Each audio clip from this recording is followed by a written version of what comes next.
Hey, from grass to grace. I used to wear nameless old clothes and washing his dreadlocks. MC Jessy finally revealed. What about that? Hello. I hope you're good, you're fine. Welcome to Kenny Golson YouTube channel, the home of entertainment, breaking news, and of course the trading. If you are a new viewer, kindly I will urge you to subscribe, and for the returning viewers, I say thank you for the support.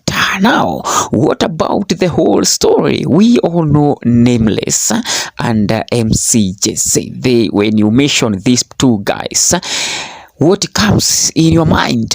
So many things, but here the truth finally revealed. How MC Jessy used to wear nameless old clothes without even knowing what MC Jessy will come to be. How he used to borrow the clothes, this will shock you. Now, the true story about the MC Jessy wearing nameless old clothes finally revealed. Now, comedian Jasper Muthomi, aka MC Jessy as we all know him. Comedian Jasper Muthomi, aka MC Jessy, has disclosed how he suffered to reach where he is today. Jessy, who was born and raised in Meru, stated that before making a name for himself in the laugh industry, Churchill show that is, he worked in odd jobs in the city, just like any other man who come to the city and start his hustle. MC Jessy, on an interview, he said when he first moved to Nairobi, he worked at a friend's salon where singer Nameless was regular customer. This is what he said, and let me quote: I came to Nairobi and met a friend of mine who was a salonist. I used to wash people's hair at the salon in a corner house, and Nameless was his client. I used to wash his dreadlocks before they were made. Oh my goodness. End of quote. Corn House is just there. It's located in Nairobi CBD near or the opposite Hilton Hotel. That's where Corn House is, and that's where MC Jessy was washing people's hair, and especially Nameless, before the dreadlock was made. Jessy went on and said that after Nameless became famous, he stopped going there and asked them what they were doing. We would go to his house in South Bay. I always looked forward to visit his house. He used to dress well. Oh my goodness, the way Nameless used to dress those days, MC Jessy was admiring and maybe wishes one day to dress like him. But MC Jessy had no money, had nothing. He could not even afford just one cloth of what Nameless was used to wear.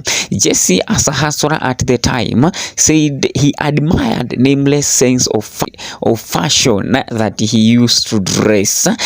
Nameless has been dressing nicely since the time he became famous, and MC Jessy used to admire how he used to dress. This is what he said, and let me quote again. I could not borrow his clothes since I was afraid of my boss. So I lied to him that I have people I help by giving them clothes. I told Nameless, if you have clothes you don't need, you can assist me. He told me, just go to my closet and select one even for yourself. Oh my goodness, this is a trick that MC Jessy used to borrow clothes from Nameless. He could not tell him one-on-one that he need some of his clothes because he was afraid of his boss. He was afraid of the boss where MC Jessy was working, and he used a trick to tell him that he has people to help, and that's why he needed some old clothes, without Nameless knowing that those old clothes Jessy wanted to wear them. He had nobody to give but to himself.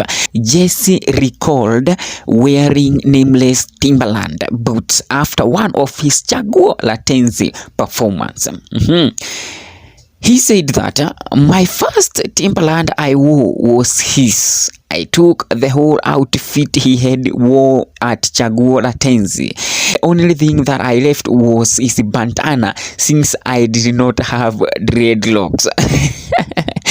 Jessy praised the musician family for their generous and kindness of helping him to be who he is today. Now, he also went ahead and said that Wahoo, who is Nameless wife, used to make some good food, mahamri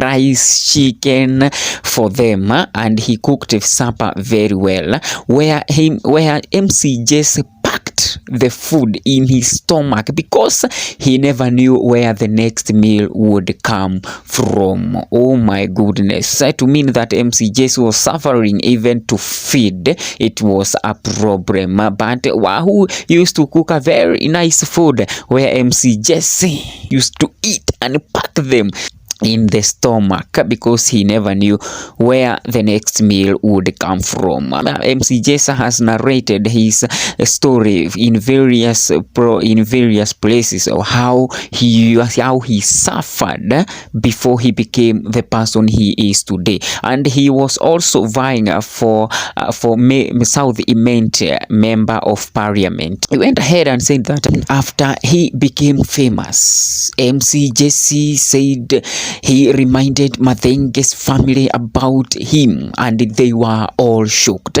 because they could not believe, from being a salonist, washing people's hair, and now to be where he is. They could not believe that it was MC Jessy who used to wash Nameless dreadlocks before they were made. And this is what he said. I came to tell them the story. They were surprised that I was the guy. They remembered the salonist, but they couldn't tell it was me. But I had told Nameless that I would be great after touching his head. He almost cried. He respected everyone and never looked down on me, despite not knowing he was talking to the Kenyan top comedian. Oh my goodness.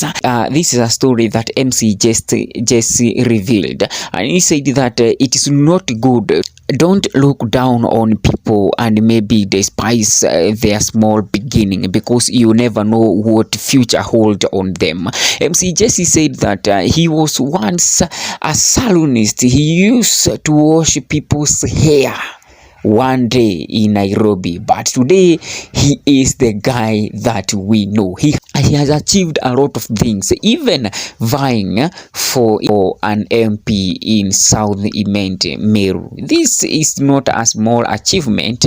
This guy has struggled. This guy has suffered. This guy has done a lot of things before he became who he is, and that's why he said, don't look down on any person. Don't look down on people. Don't despise anyone. Don't despise a small beginning, because the future can be different.